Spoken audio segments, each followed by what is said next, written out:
और घमासान मुकाबला खेला गया। आज मुंबई की टीम गुजरात के घर में जाके खेल रही थी, जहां मुंबई के कप्तान हार्दिक पांड्या ने टॉस जीतकर जीटी को पहले बल्लेबाजी करने का निमंत्रण दिया और जब जीटी के सलामी बल्लेबाज मैदान में आए, उन्होंने आते ही कहर मचा दिया। शुभमन गिल और साई सुदर्शन मुंबई की टीम को शुरू से ही धो रहे थे।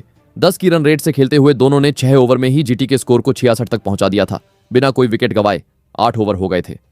मुंबई विकेट की तलाश में थी और इसके बाद जब कप्तान हार्दिक 9वां ओवर लेकर आए तो उस ओवर में एक कप्तान ने दूसरे कप्तान को चलता कर दिया। हार्दिक ने शुभमन गिल को 38 रन पर पवेलियन भेज दिया। इसके बाद सुदर्शन का साथ देने बटलर आए और बटलर ने तेजी से रन्स बनाना शुरू कर दिया। 10 ओवरों के बाद जीटी का स्कोर 92 था। मुंबई विकेट नहीं ले पा रहे थे तो वो दबाव में आ गए थे, जिसके चलते कभी वो कैच ड्रॉप कर रहे थे, कभी एक्स्ट्रा रन दे रहे थे तो कभी मिसफील्ड करके चौका दे रहे थे।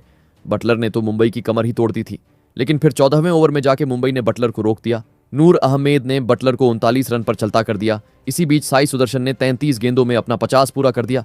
15 ओवरों के बाद जीटी 140 पर थी, लेकिन फिर 16वें ओवर में हार्दिक ने शाहरुख खान को 9 रन पर पवेलियन भेज दिया। इसके बाद युवा खिलाड़ी सत्यनारायण जब 17वें ओवर लेकर आए तो उस ओवर में जीटी ने कुल 19 रन जड़ दिए।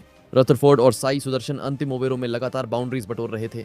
पीर बोल्ट ने अपने स्पेल की आखिरी गेंद पर साई सुदर्शन को 63 पर चलता कर दिया। इसके बाद मुंबई ने बैक टू बैक विकेट्स लिए। 179 के स्कोर पर ही जीटी के 3 विकेट गिर चुके थे। देखा जाए तो जीटी 220 तक बना देनी चाहिए थी, लेकिन मुंबई के बेहतरीन कमबैक की वजह से जीटी अपने 20 ओवरों में 196 तक ही पहुंच पाई। एमआई को जीतने के लिए 197 रन चाहिए थे।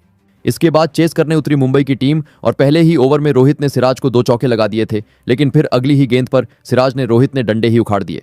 सिराज आज खतरनाक फॉर्म में थे। 5वें ओवर में सिराज ने रायन रिकल्टन के भी डंडे जड़ से उखाड़ दिए। पिछले मैच में सिराज काफी रन खर्च कर चुके थे, लेकिन आज सिराज उस चीज का हिसाब मुंबई से ले रहे थे। सिर्फ 35 रन पर मुंबई के 2 विकेट गिर चुके थे। मुंबई इंडियंस स्ट्रगल कर रही थी। पावर प्ले में वो सिर्फ 48 रन ही बना सके।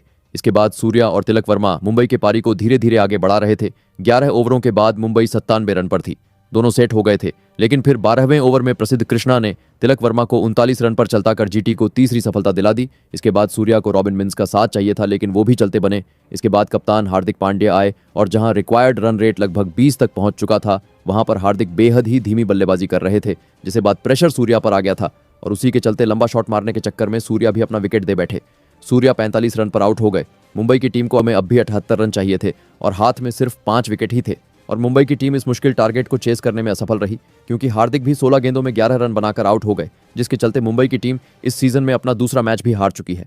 बाकी आप जीटी के इस जीत पर